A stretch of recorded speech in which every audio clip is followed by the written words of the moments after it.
اس کو جادو کے گول شیشے سے اس قدر دلچسپی ہو چکی تھی کہ وہ اس وقت بھی اس کے ذریعے دنیا کے دوسرے علاقوں کے حالات معلوم کر رہا تھا۔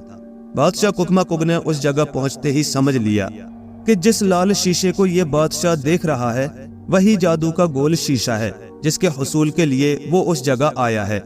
آدمزاد بادشاہ نے قداور اور خوفناک صورت والے دیووں کو جو اپنی آرام گاہ میں دیکھا تو اس کے ہاتھ پاؤں پھول گئے اور وہ خوف زدہ ہو گیا۔ پرستان کا بادشاہ پورے جاہو جلال کے ساتھ اس کے سامنے پہنچ چکا تھا۔ آدمزاد بادشاہ کو ایک دیو نے گردن سے پکڑ کر اٹھایا تو اس کی چیخیں نکل گئی۔ جادو کا گول شیشہ تخت پر پڑا تھا۔ بادشاہ ککمکگ نے بڑے اطمینان کے ساتھ ہاتھ بڑھا کر اس شیشے کو وہاں سے اٹھا لیا۔ آدمزاد بادشاہ کو یہ اندیشہ تھا کہ دیو اسے ہلاک کر دے گا۔ وہ ایک چیخ مار کر خاموش ہو گیا تھا۔ ککمکگ نے جادو کا گول شیشہ حاصل کرنے کے بعد اشارہ کیا تو اس کے دیو نے آدمزاد بادشاہ کو دوبارہ اس کی جگہ بٹھا دیا۔ بادشاہ ککمکگ نے کہا، نامراد بدبخت، تو نے جادو کے گول شیشے میں پرستان کی شہزادی کو دیکھ کر اس کو ہلاکت کے بالکل قریب پہنچا دیا تھا۔ اگر تو اسے نہ دیکھتا تو اس کے لیے یہ مصیبت نہ بنتی۔ تو نے ہمیں اس قدر رنج اور صدمہ دیا ہے کہ جسے ہم کسی طرح بھی فراموش نہیں کر سکتے، لیکن تو خوش نصیب اور خوش قسمت ہے جو ہم تم پر رحم کرتے ہیں اور جان بخشی کرتے ہیں۔ البتہ جادو کے گول شیشے کی ہم کو شہزادی کے لیے ضرورت ہے، اس لیے ہم اسے لے جائیں گے۔ بادشاہ نے اپنے تخت پر جادو کے شیشے کو نہ پایا تو اس نے سمجھ لیا کہ پرستان کے بادشاہ نے ضرور اسے حاصل کر لیا ہے اور اب جادو کا گول شیشہ ضرور اس کے قبضے میں ہے۔ اس نے گڑ گڑا کر کہا، اے شاہ کاف، میرا شیشہ آپ میرے حوالے کر دیں۔ میں یقین دلاتا ہوں کہ آئندہ کبھی پرستان کی کسی پری کو بھی نہ دیکھوں گا۔ ککمکگ نے کہا، اے نادان بادشاہ، مجھے شیشے کی محض اس لیے ضرورت پیش آئی ہے کہ میں اپنی بیٹی کو اس سے زندہ کرنا چاہتا ہوں۔ اگر یہ بات نہ ہوتی تو میں اسے واپس کر دیتا۔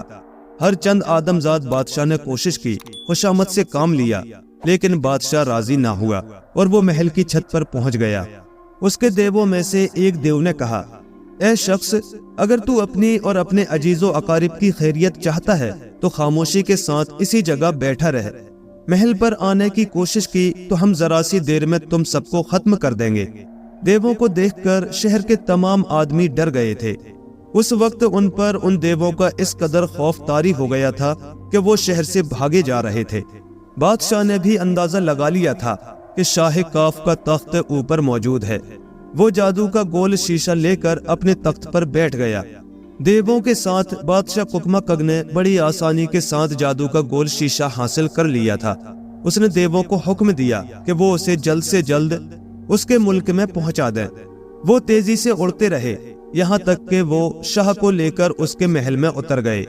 شاہ ککمکگ نے ملکہ کو اپنے ہمراہ اور جادو کا گول شیشہ لے کر اسی وقت وہ اپنے تہ خانے میں پہنچ گیا۔ شہزادی کی لاش اسی طرح پڑی تھی۔ بادشاہ نے ایک پتھر کے ذریعے جادو کے گول شیشے کو شہزادی کے سر کے پاس رکھ کر توڑ دیا۔ اس میں سے سرخ رنگ کے چند قطرے اس کے سر پر گرے، جس کی وجہ سے شہزادی کے جسم کے تمام اعضاء آپس میں مل گئے۔ وہ سب کے سامنے دیکھتے ہی دیکھتے زندہ ہو گئی۔ پرستان کی ملکہ نے خوش ہو کر اپنی بیٹی کو سینے سے لگا لیا۔ محبت اور خوشی کی وجہ سے بادشاہ ککمکگ کی دونوں آنکھوں سے آنسو گرنے لگے۔ بادشاہ نے بھی اسے پیار کیا۔ اس کے بعد یہ سب اس تہ خانے سے باہر آ گئے، کیونکہ فقیر نے بادشاہ کو بتلا دیا تھا کہ جو کچھ پرستان کی شہزادی کے ساتھ ہونے والا تھا وہ ہو چکا۔ اب اگر وہ زندہ ہو جائے تو اس کو باقی مدت کے لیے تہ خانے میں رہنے کی ضرورت نہیں ہے۔ اس طرح اس خوبصورت شہزادی کی نحوست کے ایام جادو کے گول شیشے کی بربادی کے باعث دور ہو گئے۔ بادشاہ نے بے اندازہ دولت غریب دیووں اور پریزادوں میں تقسیم کی۔ شہر کو اس خوشی میں کمکما نور بنا دیا گیا۔ ہر طرف سے مبارکبادی کے پیغام آنے لگے۔ چنانچہ اب ہم ابھی ان سب کو اسی خوشی کے عالم میں چھوڑ کر صرف یہ بتلانے کے بعد رخصت ہوتے ہیں کہ سوداگر جب اپنے بال بچوں کے ہمراہ بادشاہ کے پاس شاہی محل میں پہنچا تو اس نے اس کو روتے ہوئے پایا۔ اس کے علاوہ اس نے ان کو محل میں رہنے کے بجائے عارضی قیام کی بھی اجازت نہ دی۔